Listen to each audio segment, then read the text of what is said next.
காங்கிரஸ் கட்சியின் பீட்டர் அல்போன்ஸ் இருக்கிறார். வணக்கம் ஐயா. வணக்கம். 14வது குடியரசுத் தலைவராக பாரதிய ஜனதா வேட்பாளர் ராம்நாத் கோவிந்த் தேர்வு செய்யப்பட்டிருக்கிறார். இதை நீங்க எப்படி பாக்குறீங்க? உங்களுடைய கருத்துக்கள். இந்திய தேசத்தினுடைய 14வது குடியரசுத் தலைவராக தேர்ந்தெடுக்கப்பட்ட திரு ராம்நாத் கோவிந்த் அவர்களுக்கு காங்கிரஸ் கட்சி தன்னுடைய மனப்பூர்வமான நல்வாழ்த்துக்களை தெரிவித்துக் கொள்கிறது. குடியரசுத் தலைவர் தேர்தல் அறிவிக்கப்பட்ட நாளிலிருந்து அதன் பிறகு ஒவ்வொரு கட்டமாக இந்த தேர்தல் முன்னெடுத்து செல்லப்படுகின்ற காலங்களில் எல்லாம் வெற்றி தோல்விகளை பற்றி மட்டுமே முறைப்படுத்தி சிந்திக்கின்ற ஒரு தேர்தலாக காங்கிரஸ் கட்சி கருதவில்லை.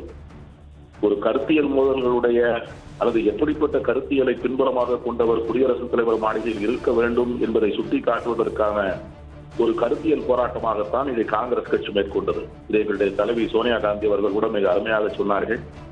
The numbers may not be against us, but we will fight hard என்று சொன்னார்கள். தேர்தல் வெற்றிக்கான எண்ணிக்கை நம்முடைய இல்லை என்று சொன்னாலும் கூட நாம் ஏற்றுக்கொண்ட தத்துவங்களுக்கான போராடுகின்ற போராட்டம் உயிரோட்டுள்ள லட்சிய போராட்டமாக இருக்கும் என்று சுட்டிக்காட்டினார்கள். அந்த வழியில் தான் காங்கிரஸ் கட்சி போராடியது. இப்பொழுது வெற்றி பெற்றிருக்கிறார். வெற்றி பெற்றிருக்கிற குடியரசுத் தலைவர் இந்த நாட்டிலே இருக்கின்ற 130 கோடி மக்களையும் ஒரே தராசில் ஒரே தட்டில் வைத்து பார்ப்பவராக, இனம், மதம், மொழி, மாநிலம் என்று வேறுபடுத்தி பார்ப்பதற்கான எந்த சூழ்நிலைகளுக்கும் இடம் தராதவராக, அரசியல் சாசன சட்டம் உறுதி செய்திருக்கின்ற அத்தனை உரிமைகளும் இந்த நாட்டின் கடைசி குடிமகனுக்கும் கிடைப்பதை உறுதி செய்யக்கூடிய இந்த அரசியல் சாசனத்தின் மனசாட்சியாக அவர் இருப்பது நாம் விரும்புகிறோம்.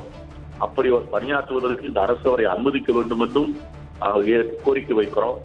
ஒருவேளை அப்படி செயல்பட முடியாத ஒரு சூழ்நிலை ஏற்பட்டால் இந்த தேசத்திற்கு மிகப்பெரிய நெருக்கடியாக இருக்கும் என்பதை சுட்டிக்காட்டுவதோடு மட்டுமல்லாமல் அப்படிப்பட்ட ஒரு நிர்பந்தத்திலே அந்த போராட்டங்களை முன்னெடுத்து அந்த உரிமைகளை பெற்றுத் தருகின்ற இயக்கமாக காங்கிரஸ் கட்சி தொடர்ந்து செயல்படும் என்பதையும் தெரிவித்துக் கொள்ள ஆசைப்படுகிறோம். நன்றி.